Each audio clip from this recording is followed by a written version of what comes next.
त्याच्यामुळे या उपोषणाची आपण गांभीर्याने दखल घेऊ। सरकारनं आश्वासन देऊन कर्जमाफीची फसवणूक केली म्हणून तो जीआर राज्यभरात सगळ्या जिल्ह्यांमध्ये जाळण्यात आला। ठिकठिकाणी जिल्हाभरात तालुकाभरांमध्ये जीआर जाळले आणि निवेदनं दिले, पण अजून सुद्धा सरकार त्याची गंभीर दखल घेत नाही। म्हणून आम्ही तुम्हाला एखादा शेवटचा अंतिम इशारा देण्यासाठी हे निवेदन घेऊन आलो। जर आज सरकारनं दखल घेतली नाही, आपण सरकारपर्यंत आमचा निरोप पाठवला नाही, तर कायदा सुव्यवस्थेचा प्रश्न मांडली पाहिजे।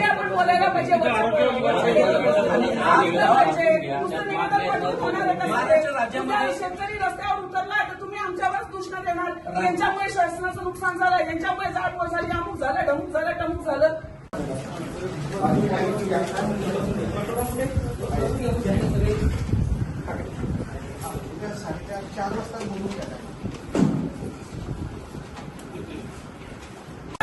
उद्योगपतींचं कर्ज माफ करण्यासाठी 16 लाख कोटी रुपये आहेत, पण माझ्या शेतकरी भावांवर झालेलं सरकारच्या चुकीच्या धोरणामुळे झालेलं कर्ज माफ करण्यासाठी पैसे नाहीत, म्हणून आम्ही आज भीक मागो आंदोलन करत आहोत। आम्ही हे भीक मागून सरकारकडे पाठवणार आहोत की याने तरी सरकारला सुपुर्दी द्यावी आणि सरकारने आमची सरसकट कर्जमुक्ती करावी।